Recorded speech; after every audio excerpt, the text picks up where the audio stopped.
Those recommendations were contained in legislation that passed overwhelmingly in a bipartisan way.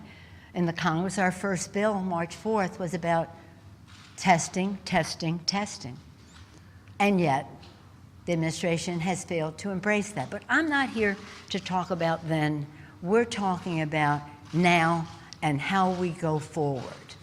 And how we go forward has been explained very clearly in our HEROES Act.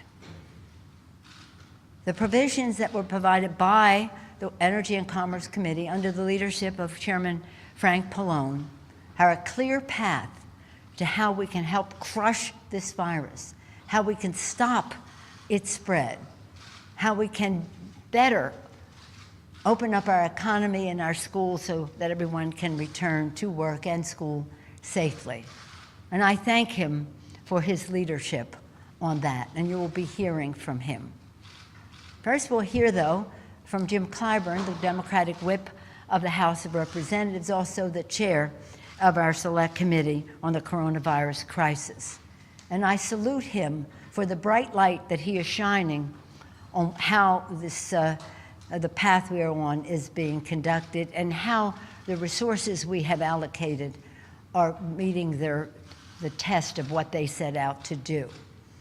The work of the committee has been exemplary. All of the committee members have made a very valuable contribution to the debate, one way or another.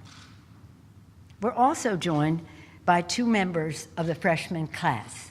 Both of them came to Congress bringing credentials that made them good judges of how we go forward with legislation that relates to the health and well-being of the American people. Lauren Underwood brings her experience as a healthcare professional and and she will talk about this, her professional work as part of the Obama administration and her connection to the Affordable Care Act. And Debbie Marcus-Powell, Congressman, was a powerful voice for the urgent need for sufficient testing. I first met her on her campaign as we visited healthcare providing institutions when that was before the coronavirus. So her leadership on this is about the good health of the American people broadly and specifically in terms of this virus, and I salute her and thank her for her relentless leadership on this issue here. Her leadership and that of Lauren Underwood have been really a force in the freshman class. We will later be joined by Senate Democratic leader Chuck Schumer. I salute the Senate Democrats for their strong voices in calling for what is necessary to crush the virus. What is necessary to crush the virus so that we can go forward in a very, very positive way. With that, I'm pleased to yield to the distinguished Democratic whip of the House of Representatives, the chair of the committee, the Select Committee on the Coronavirus Crisis, gentleman from South Carolina, Jim Clyburn. Thank you very much, Madam Speaker. Our nation is in the midst of a public health catastrophe. We are rapidly approaching more than 200,000 confirmed American deaths, and the virus is still spreading rapidly.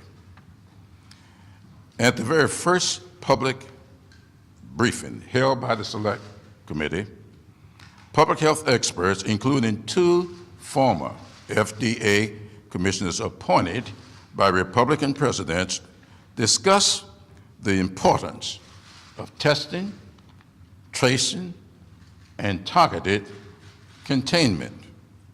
Regrettably, more than 7 months after the virus claimed its first American life, the federal government has still not yet incorporated these recommendations into a national strategy to protect the American people. Back in April, the administration considered implementing a national strategy, but decided not to do so because at the time the virus was primarily spreading in blue states. A public health expert who worked closely with the White House Coronavirus Task Force recalled, and I quote, "The political folks believe that because it was going to be relegated to Democratic states, that they could blame those governors and that would be an effective political strategy," end of quote. Just yesterday, we saw the president still employing this political strategy, boasting that there would be fewer deaths, and I'm quoting him here, if you take the blue states out. That is unconscionable. Instead of addressing this shortfall at a national level, the president and his political advisors are continuing to downplay the problem and undermine scientific recommendations. The Select Committee is investigating several instances of political meddling, and we are determined to provide the truth to the American people. On October 2nd, Secretary Azar, Alex Azar, the Secretary of HHS, will be appearing before the Select Committee. This will be the first time he has testified before Congress since February, and we are going to urge him to make improvements to save American lives. The administration's failures have prolonged this crisis, resulting in tens of thousands of preventable deaths and worsened economic devastation. Make no mistake, contrary to what the president says, public health experts and economists alike agree that the only way we are going to fix this economy is to stop the spread of this virus. We all hope that a safe, effective vaccine is found as soon as possible. But this finding must be based on sound science, not partisan politics. And we will need to ensure that the vaccine is distributed effectively, efficiently, and equitably. Because what science tells us is how we can save lives, not based on who has the most money or the best political connections. President Trump's continued insistence that the coronavirus will just go away on its is a dangerous, wishful thought. It is far past time for the White House to acknowledge reality, correct its failures, and finally provide the leadership we need to fight this pandemic. Congress must provide the resources needed for a national strategy, and that's what the HEROES Act meets. It meets the needs of the American people. And I am hopeful that we can soon get wise to the science and do what is necessary to save lives, get our children back in school, get people back to work, and get the economy moving again. We must get beyond this pandemic, and that's why we are here. And with that, I'm pleased to yield to the distinguished chair of the Energy Commerce Committee, Chairman Pelosi. Thank you, Mr. Clyburn, and I really want to commend you for all your efforts with the special committee, particularly the effort to make sure that the CARES Act was carried forth, and and basically revealing the problems that we've had with this administration and some of the private companies in terms of fraud and abuse. I really appreciate that. But let me also say this, that day does not go by without our Speaker, Nancy Pelosi, talking about the importance of testing. I think the members of the caucus or they just expect that she's going to come in there and say the word testing from day one. And that's why she's having this press conference today, because we really want to re-emphasize the importance of testing and having adequate funding for testing, because we know that that's the only way that we're going to crush this virus and we're going to be able to fully reopen the economy. But the problem is, and what I want to stress in my time here, is that the shortage of testing continues. In other words, I think a lot of people think that, because the president says, well, anybody can be tested. It is simply not true. The reality is, and just give you some figures, that right now only about 800,000 tests are conducted daily, when the public health experts say we need to be doing at least 4 million every day in order to effectively contain the virus. The fact of the matter is that the states have been running out of money to do the testing. I'll use my own example of New Jersey.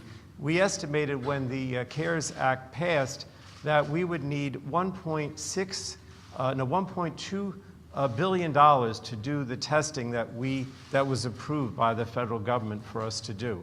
We only got half of that. We haven't had any money from the federal government for testing for almost 2 months.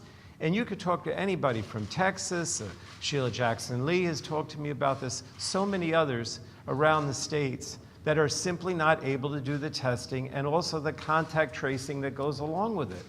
And what we did in the HEROES Act, and that's why the speakers and all of us are re-emphasizing this today, is to have a national strategy for testing and contact tracing with clear benchmarks and clear timetables. I'm not going to read you the language, but substantively, it sets up a national plan to actually do the testing and contact tracing that's necessary.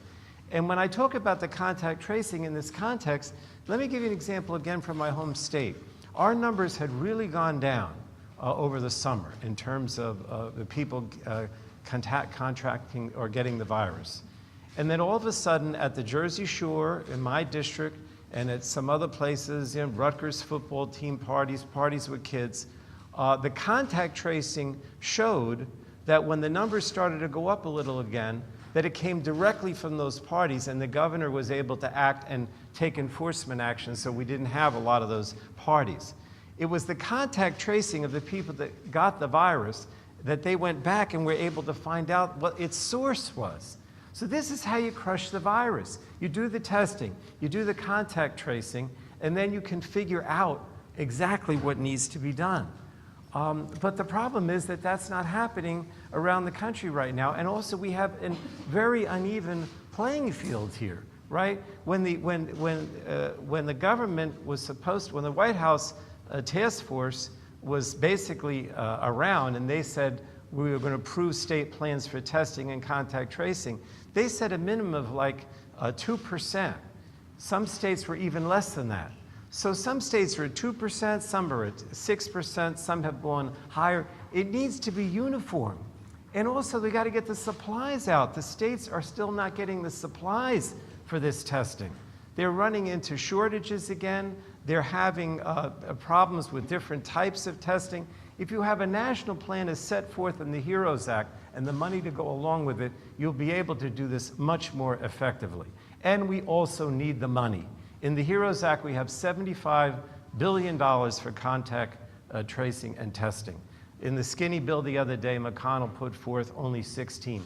That's a discrepancy of over $50 billion. You cannot do this effectively unless you have the adequate resources that we have in the HEROES Act. And let me just say this. I know that everybody's hoping for a vaccine, and I am praying every day for a vaccine. But we know that that may not happen as quickly as we like. And the fact of the matter is we cannot say, okay, we'll wait for the vaccine. We have to do this testing now if we're going to crush the virus. And thank you again, and let me now introduce Lauren Underwood, one of our new members who's been very much involved in some of the provisions of the HEROES Act that relate to this testing issue as well.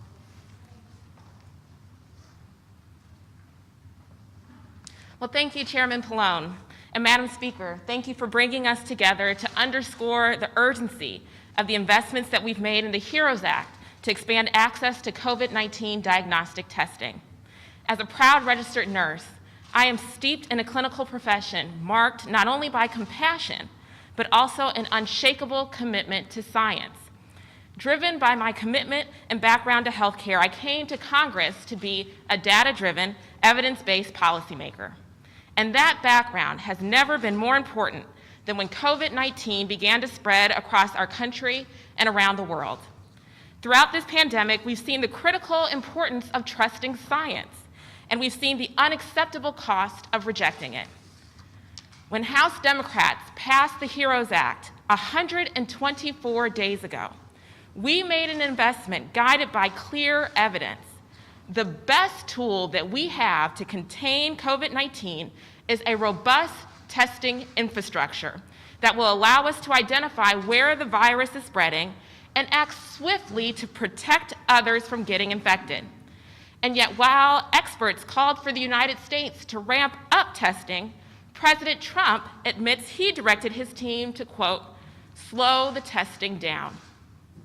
And although the HEROES Act included $75 billion to provide our public health leaders with the testing resources that they need to keep our community safe, Senate Republicans won't even bring this bill to the floor for a vote. Because the president has failed to meet his responsibilities to keep Americans safe from this virus, and because Senate Republicans have thus far neglected to pursue legislation that meets the moment, our small businesses are devastated, our schools cannot safely reopen, more than 195,000 of our fellow Americans have tragically died, and over 6.5 million will forever have a new pre-existing condition. It didn't have to be this way. We can look at the successes of our allies around the world, whose leaders didn't downplay COVID-19 when it arrived at their shores. They listened to experts, implemented testing strategies, and invested in the medical equipment and supplies that would be needed to fight this once-in-a-century crisis.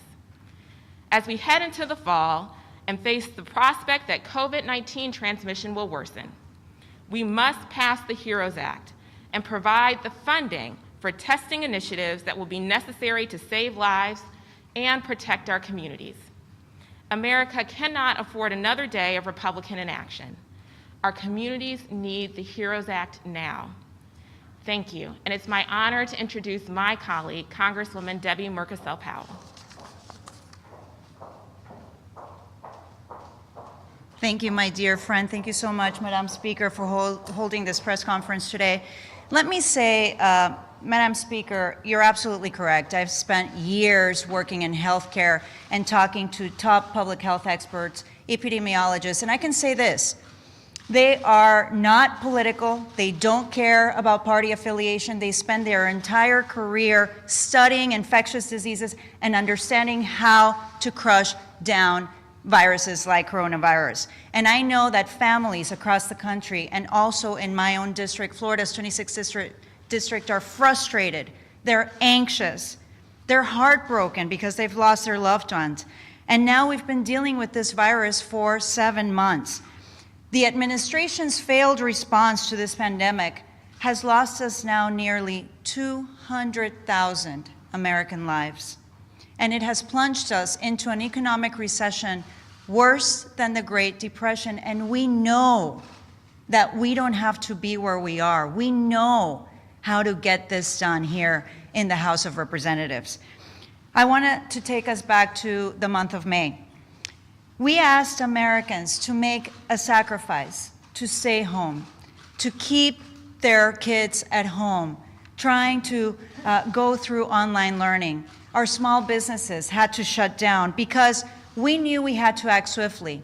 In the House of Representatives, the Democrats passed the HEROES Act so that we can provide the funding necessary to support a very comprehensive and strong public health infrastructure to increase and expand testing, to make sure that we implement contact tracing, to have spaces available to quarantine those that have the virus so that we can safely reopen, so parents can feel safe to once again send their kids back to school, and our small businesses, whether at a quarter capacity, 50% capacity, or 100% capacity in certain areas, could safely reopen.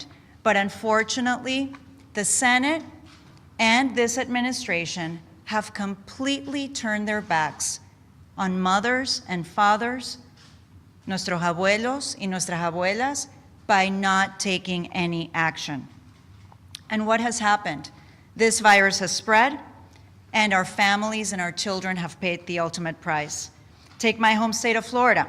Because the governor took his cues from the president over the advice of our top public health experts, we became an international hotspot in July and August for coronavirus.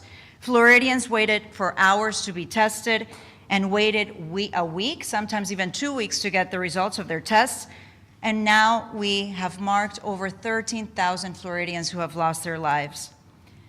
So, yes, I cannot help but agonize over how avoidable this tragedy was.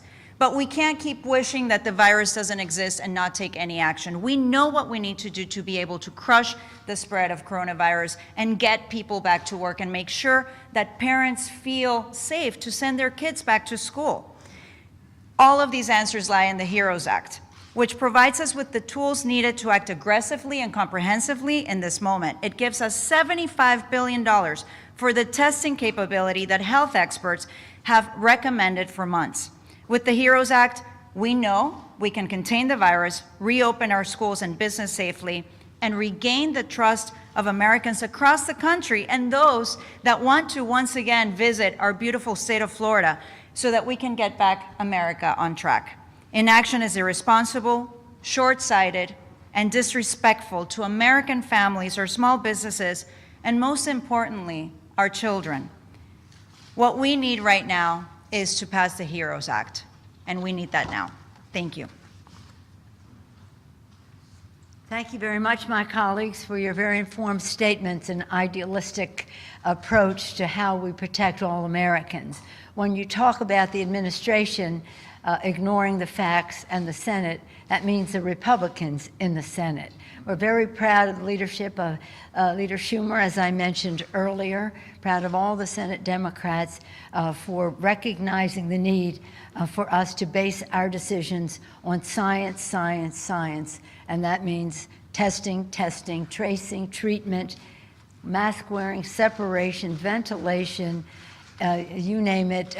The scientists have made it very clear what we need to do to crush the virus, and a real champion in doing that is our distinguished Democratic leader from the Senate. It's always a pleasure to welcome him back over to the House side, where many of us had the privilege of serving with him for many years. Mr. Schumer.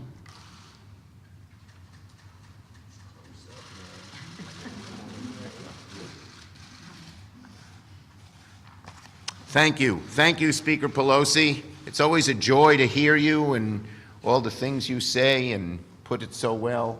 So thank you. I thank all of my colleagues. I'm sorry I didn't hear them. I did hear a Representative McCarcel Powell, and she's doing a very good job representing all my former constituents who moved to Florida. So when I was in Congress, they said the only place I could get elected other than Brooklyn was Fort Lauderdale. Anyway, it's great to be here. And testing is the key to crushing the coronavirus early. But the Trump administration totally failed to meet the moment, and the virus spread out of control. You know, the first place that was really hit hard was the city of New Rochelle in Westchester. And the day that corona was discovered there, I called him up, Mayor Branson. I said, Mayor, what do you need? He said, if you could get me 70,000 tests, I could test all the people of New Rochelle. And the ones who had COVID, we'd say, stay isolated for 2 weeks and we'd try to treat you. And the others could walk on the streets, shop in the stores, etc. He said, but because we have no tests, everyone has to be isolated. And that story could be repeated over and over and over again throughout the country. And it shows how Donald Trump has just let this country down, how under Donald Trump's lack of leadership, that coronavirus got far worse in America than any other developed country. He denied there was a shortage, he downplayed there was a need, he deflected blame, he even blamed President Obama. And by the way, I cannot resist.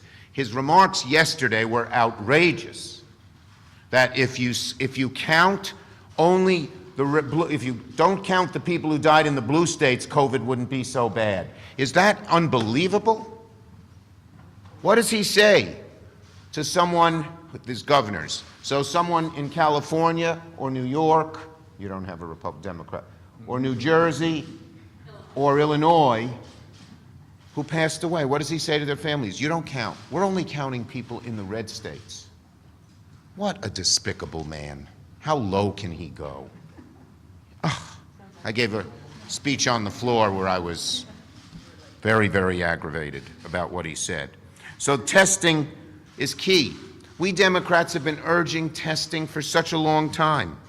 On March 6th, I called the president up. I said, what about invoking the DPA to get enough tests? He said he was going to do it. That's a good idea. He called in someone while he was on the phone. Let's get DPA done. 3 hours later, they said they're not going to do it, and they still aren't doing it. Defense Production Act. Oh, Defense Production Act. Excuse me. DPA. Yes.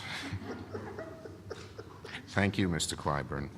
The president invoked DPA only for Defense Production Act, only for MPs, meat plants. Sorry. I'm being very senatorial now. He only invoked it for meat plants because he had friends in the meat business. But when it came to testing, he didn't need it, an utter failure of leadership. And it's been 7 months, we still haven't heard of a serious plan to fix our broken supply chain. No plan to expand lab capacity, no plan to increase manufacturing capacity. He just left it up to the states and the hospitals and the other healthcare institutions to hunt and peck themselves. It's September 17th, and President Trump still doesn't have an adequate national testing strategy. So, Democrats in the House, joined by our Senate Democrats, came up with the answer, the $75 billion in testing and tracing funding that's in the HEROES Act. These funds are essential to crush the virus and safely reopen schools and the economy. But our Senate Republicans, led by Keeper of the Graveyard, Leader McConnell, the White House, led by this divisive, nasty, how low can you go president, have refused to do it. So, to honor the nearly 200,000 lives that were lost, Democrats in the House and in the Senate will keep fighting for a comprehensive plan that meets the needs of all of those who have been hurt by COVID and are still struggling. Thank you. Thank you very much, Mr. Leader, for honoring us with your presence. I know you have a busy schedule on the Senate side, so thank you so much for making the point so clearly that we have a plan. And that's what is really important for America's families to know. There is a plan, there has been a plan, it has been rejected, but we will further assert it. It doesn't happen without resources. So when we had $75 billion in the plan that Mr. Pallone put forth and supported by House and Senate Democrats, the Republicans said, we have 15, you have 75, let's compromise, we'll go to 16. Oh, really? Do you not understand the gravity of the situation? Either you do not understand the gravity of the situation or you don't care. But the fact is that 200,000 people in another day or so will have lost their lives to this disregard for science. Could we have saved everyone? No. But many people, yes. So our purpose here today is to say to the families of America, we have a plan, we have had a plan. It's a plan that takes responsibility for testing, tracing, treatment, separation, ventilation, mask wearing, and the rest. We know that that will save lives, that will curb the virus, that crush the virus, and again, enable us to open our economy and our schools more safely. A number of months will go by until we get a vaccine, and we all pray, as Mr. Pallone said, we pray for a vaccine. We hope that it will be soon, and that it will be available, as Mr. Clyburn said, equitably. I will add ethically to everyone in our country. But we can't have it one day before it is ready. We don't want it one day later or one day sooner than it is ready. And that means we cannot have political interference into the production, the discovery of that vaccine. We thank our scientists who are working so hard on it, great minds in our country working 24/7 to produce that. And when we get that, we have to have an ethical distribution system that makes it available to everyone, because everyone has to have that access. Right now, the disparity of the assault of this virus on the American people is appalling. A minority, a Hispanic child maybe is 5 times, a Hispanic person, 5 times more likely to go to the hospital because of coronavirus than a white child. Even greater numbers for African American community. That's just not right. So when it comes to COVID and the rest of it, we have to have scientific and fair treatment of all Americans. Testing, tracing, treatment, separation, mask wearing, and the rest. Relying on science. With that, if there are any questions on this subject. Yes, sir. Yeah, or just on this subject. I'll take questions after, but I don't want to hold up my folks on anything other than this right now. Well, no, I think this is lines up the show. Given the scale of what you're describing here, the magnitude of it, do you view $2.2 trillion as the absolute floor red line for any negotiation? Well, we have come down. You know, I know some of you say, why can't you compromise? We have compromised. We came down $1 trillion. We asked them to go up $1 trillion. Instead, they went down, not recognizing the need. We then further, Mr. Schumer and I further went down and said, we'll meet you halfway, and that's where we are. Since that time, though my members will attest, the needs have only grown since May 15th, 4 months ago now, and 2 days, 2 days ago. The needs have only grown. Some of the needs for the small businesses, needs for restaurants, needs for transportation and the rest. So we're going to have to reallocate some of that money so that we can meet the needs as we see them. The fact is we shouldn't be going down because we have these needs so that we can open up our economy as we crush the virus. Again, we have a massive problem in our country. We have a massive problem, and they put forth not only a skinny bill, I know as Mr. Schumer says, an emaciated bill. And so I'm so proud that all the Senate Democrats voted against that. But it takes money. We spent trillions of dollars shoring up the credit in our country. You look at the statement of the chairman of the Fed yesterday. He attests to that. And that's important to the stock market, and we don't object to the stock market doing well, that's for sure. But why can't we spend what it takes to shore up the middle class in our country? So again, when we go into a negotiation, it's about the allocation of the resources, but it's hard to see how we can go any lower when you only have greater needs. Yes, sir. Yeah. We've heard a lot from moderate Democrats saying, well, why not do some sort of a ministerial bill and things? What do you say to these members on your side of the aisle who represent swing districts, or there are 2 here today, who come to you and say, Madam Speaker, we realize what the value of the $3 trillion was that we did in May, but let's do something else. What's your response? Well, they don't say that actually. They don't say that actually. Well, they don't say it to me. What they say is we need to have a solution, and we want the best possible agreement that we can for America's working families. You may have, by anecdotally, someone who may say, I don't care how small it is, I want it just to go. I have not heard that. I'm very proud of our members. We have 3 kind of arenas. One, who want to bring the $3.4 trillion to the floor again. Others who say, we cannot bring anything to the floor unless we have an agreement, because we want it to work for the American people, and that is what we're striving for.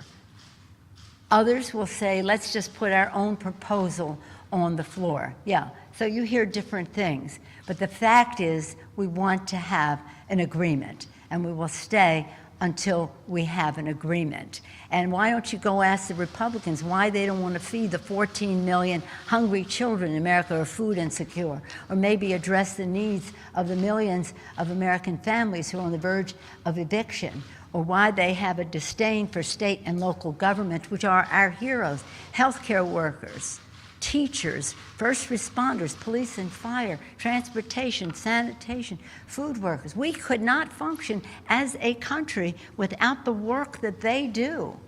And yet they say, oh, they're blue states, we're not sending any money there.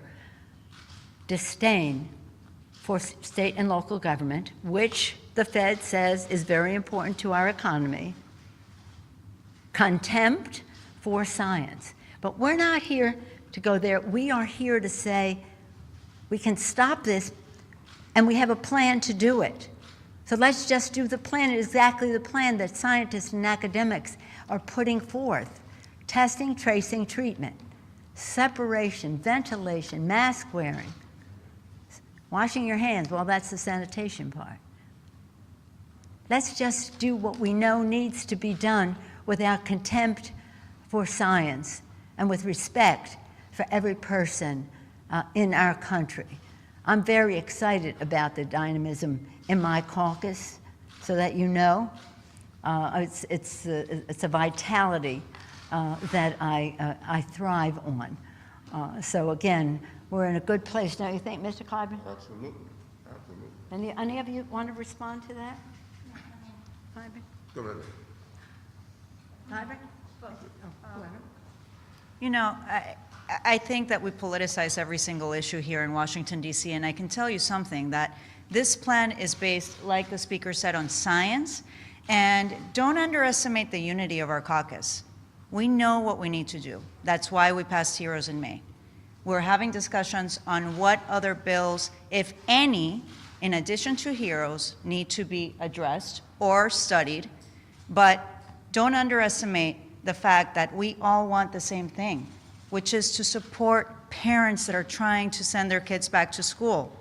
We need to reopen small businesses that have yet to reopen because they don't have the assistance. I have local cities that are running out of money to pay for their first responders. Those are our priorities, and they're not political. They make sense. We're in the middle of a pandemic. The virus is still out there. That has not changed. We can't ignore the fact. We have to be safe. We have to make sure that we have the resources available so that we can get our economy back on track. That's our priority. You know, in order to get food on our tables, we rely on farm workers and rely on people who work in grocery stores. This plan of ours, the HEROES Act, takes care of these people, not the plan coming from the Senate. If we want to get to and fro to our jobs, our homes, we have transit workers.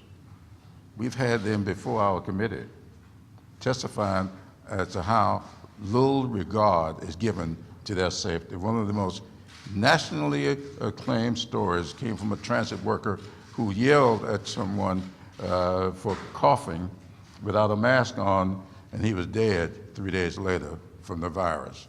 This plan takes care of him. We have small town mayors calling us every day about having to lay off their 2 or 3 person police force because they have not gotten the assistance they need. Our plan takes care of them, not the Senate plan. You know, the president keeps talking about liking to play it down. That's good in a golf game. But when it comes to the American people, we need to play it clean. We need to come clean. Pick and clean is the best application.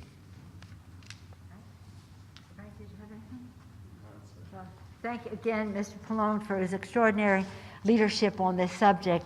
He brings so much history and knowledge and, again, respect for science to the proposal that he put forth. And we cannot do anything less if we expect to crush the virus.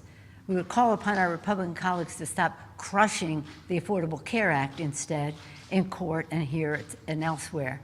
and taking away the pre-existing condition benefit, which is even now more important when we see what is happening with the coronavirus. So I thank our distinguished whip for the leadership he has in making sure as we go forward that we understand what has worked and what hasn't as we go forward. I thank Mr. Pallone for the plan. There is a plan, taking responsibility to open up our economy and our schools safely. I'm very proud of our freshman members who bring their knowledge of health issues in their communities and in their professions. Lauren Underwood, thank you for your leadership and your strong statement. Deborah Marcus-Powell, thank you for yours. 2 states, Florida and Illinois, California, North Carolina, New Jersey, New York, the leader who just left. We all bring our experience to all of this. And as we mourn the loss of the 200,000, we will have appropriate remembrances in the Capitol. We are leaving for the Jewish holiday, Holy Day, this weekend. But as we return, we will return to pay our respects and offer our sympathy to the families who are so affected by that. Of course, I will be here. But I also want to say that in our communities, in the West, we have these wildfires which have destroyed millions of acres, taken many lives, and in the south, in the coast, the Gulf Coast, we have the storms that are now the rain is spreading. All of this, again, has a scientific answer in terms of climate. Again, science in contempt on the part of the administration when he was in California saying science doesn't know. No, science knows, and science knows better. So as we go forward, let us do so. But people say to me, as a Catholic, you know, it's either faith or science. Choose. I said, no. Science is an answer to our prayers, and may it bring us a vaccine soon. Thank you all very much. Speaker Pelosi, can I ask you a Brexit question just very briefly? You met with Dominic Raab last night. Did he give you any reassurances on the Brexit? Another subject, so. And what was your reaction to Joe Biden's tweet last night? A very positive tweet voicing his support for the Good Friday Agreement. I'm sorry. So the first one was at Dominic Raab last night. Did you receive any assurances? And then also last night, I saw Joe Biden tweeting, voicing a very strong support himself. Yeah, so I didn't see the Joe Biden tweet, but yes, this is a subject about the Brexit as it relates to the Good Friday Accords. We have, in a bipartisan way, bicameral, have valued the Good Friday Accords not as an issue, but as a value for our country. President Clinton, George Mitchell, and the other side, so many people worked so hard for such a long time to bring peace. The last year brought a delegation really led by Richie Neal, the chair of the Ways and Means Committee, but also co-chair with Peter King of the American Ireland, Friends of Ireland in the Congress. I point there because they sat there with the Taoiseach in March. And the meeting that we had yesterday was with the foreign minister of the United Kingdom. We have been very clear in saying to the United Kingdom, if you do harm to the Good Friday Accords and your Brexit arrangements, do not count on any bilateral US-UK trade agreement. Bipartisan, bicameral support for the Good Friday Accords. To your question, the foreign minister was very positive about the Good Friday Accords and gave us assurances that there would be no construction or physical barriers at the border, but there are other issues, as you know. And this, we visited last year. It was the 21st anniversary. The 20th was the bigger celebration the year before. We went last year. And when we were in Belfast, the Speaker of the Assembly there, he had an enormous reception. Why don't I say it was like a rally of all kids. And the 2 speakers were seniors in high school, one Catholic, one Protestant. And both of them said, we've lived our whole lives in peace because of the Good Friday Accords. We're not going back. Do you feel better after meeting with Dominic Raab, or do you still have those concerns, and are you seeking further reassurance? Well, a meeting is a meeting. It was nice to, you are good friends of the UK. They're a valued relationship to the United States, but not to the undoing. On that very front, I mean, last week you spoke very eloquently about how concerned you were that Britain might indeed break an international treaty. It does beg the question of whether you, since Dominic Raab made clear to you yesterday, I explained it and clarified it, he didn't retreat. Do you still fear that Britain will do that, and does that raise questions for you about whether Britain's word is still its bond? Well, I won't go into whether Britain's word is its bond, but I will say that the international treaty that was signed with respect for the Good Friday Accords. And what happened on Labor Day, and as I told the foreign minister, my phone exploded. It was Labor Day, and I'm thinking, where's this all coming from? Because hours before, in a different time zone, the UK had departed from its commitment in the treaty with the EU on the Good Friday Accords. So in any event, respectful of what the Brits decide for themselves, but having them understand that the Good Friday Accords, any disruption of that in a serious way would be not met. I mean, President Trump was saying, well, don't worry about EU, you can just have a a bilateral trade agreement with the US. Not so fast. That's an act of Congress. The chairman of the Committee of Jurisdiction is Richie Neal, the chairman of the co-chair of the Friends of Ireland, and there's bipartisan, bicameral resistance to any such bilateral. So I'm not going into whose word is trusted. It just was a departure from what was said in the agreement, and we'll see where it goes from here, making sure they understand about the bilateral, but also hopeful that they will reach their agreement. And last year, the end of the year, we had a big event for Richie Neal, honoring him. All the Irish groups from all over came to honor him, and that was the very day of that. In that evening, they told us the Taoiseach and the Prime Minister have come to agreement on something on the Good Friday Accords. So we were thrilled. They were trusting. We were thrilled, and it was even an additional cause for celebration. And that arrangement was what was represented, my understanding is, in the EU treaty, which was then rolled back in the statements that were made. Now we'll see where we go from here. I think we all understand each other. Thank you so much. Thank you.